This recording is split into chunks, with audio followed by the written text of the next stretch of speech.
Pretty in pink this week. Talk to us about the custom shorts and how that came to be.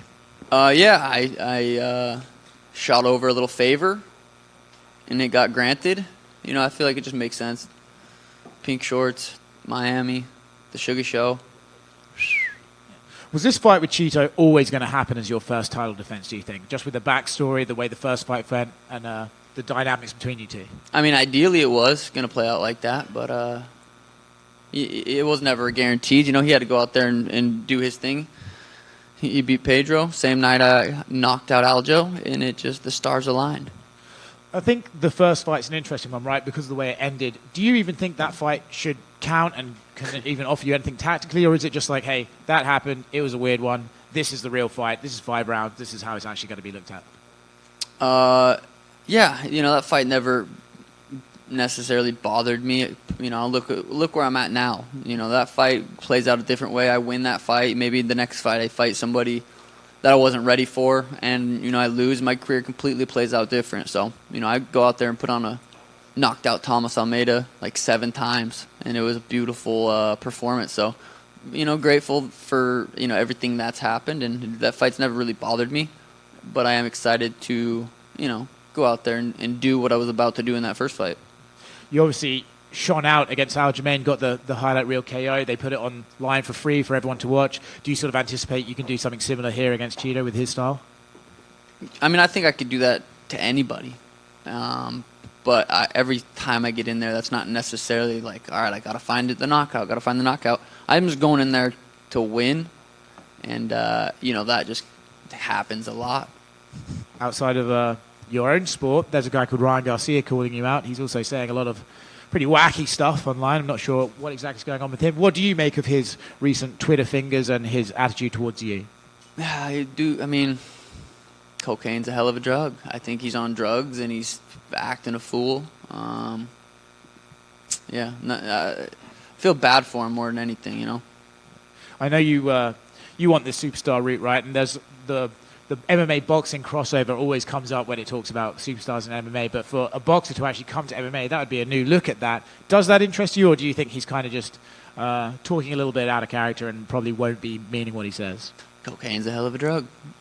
Yeah, that will never happen. And if it does, I'm here for it.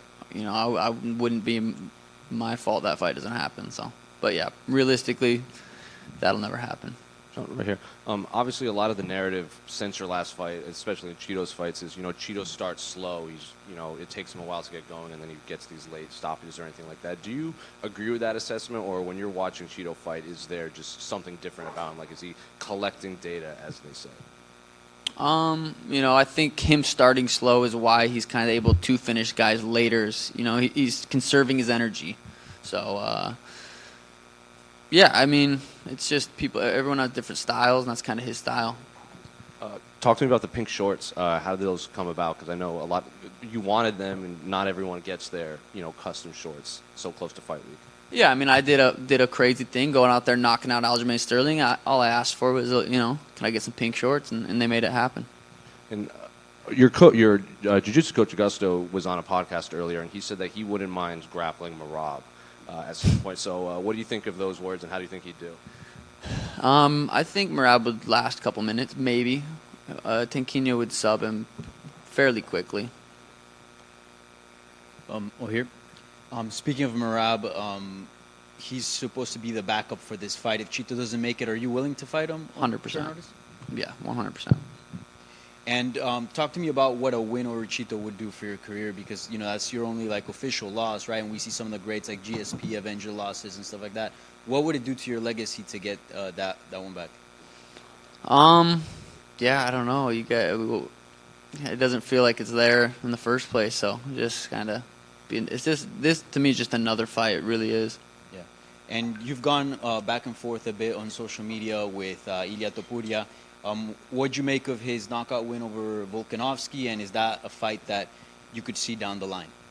Beautiful performance. I was there live. It was a cool moment. It was, you know, Ili's a scary little dude, so that fight excites me. Would definitely like to get that fight eventually. Yeah. Obviously, that would involve you moving up to 145.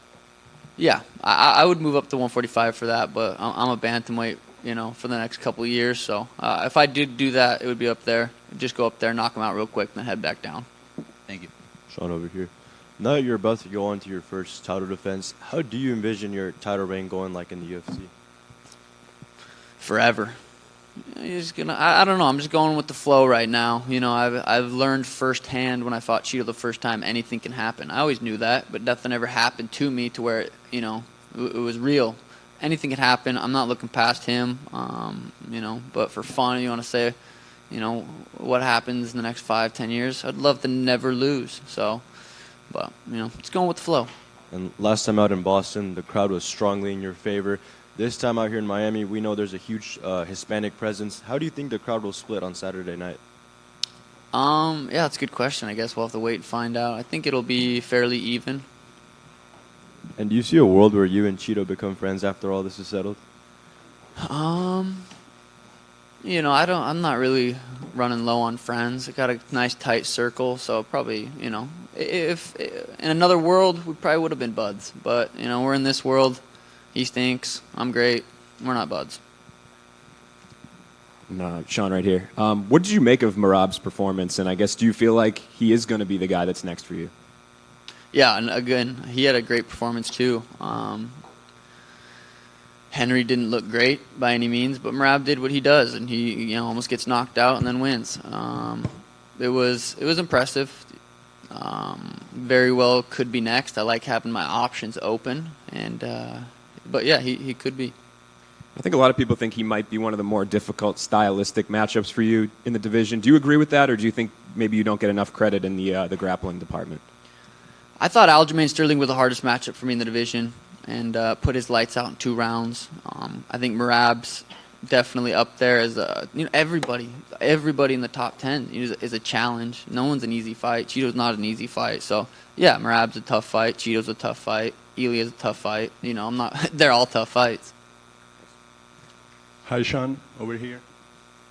Usually when fighters refer to each other during fight week, they leave the trash talk behind. And with that said, will you share with us your honest opinion about Chito? Yeah, we talked in the DMs a little bit on Instagram. Have you guys had him up here yet? Ask him what we talked about. See what he says. Do you care to share a prediction for the fight? Sleep in this man.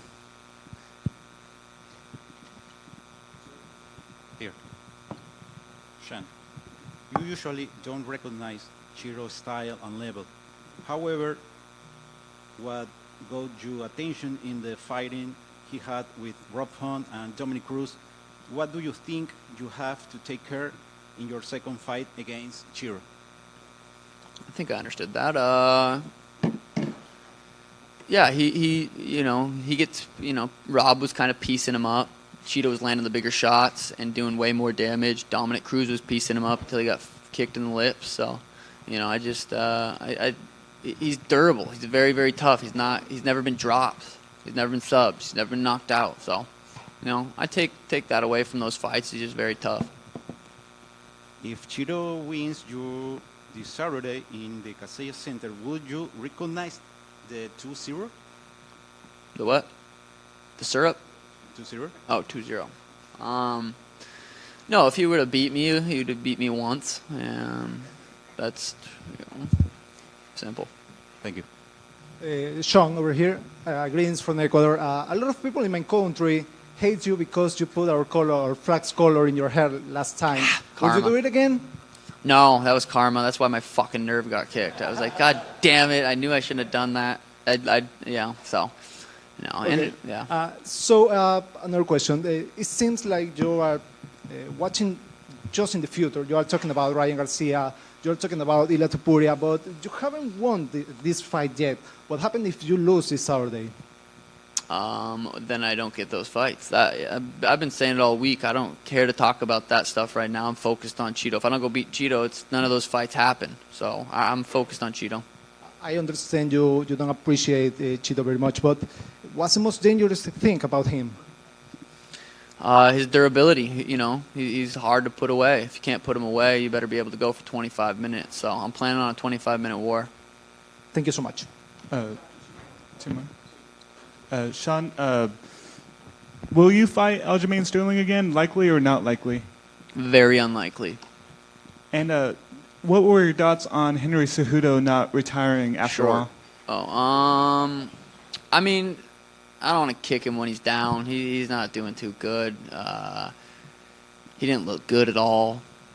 He's been this.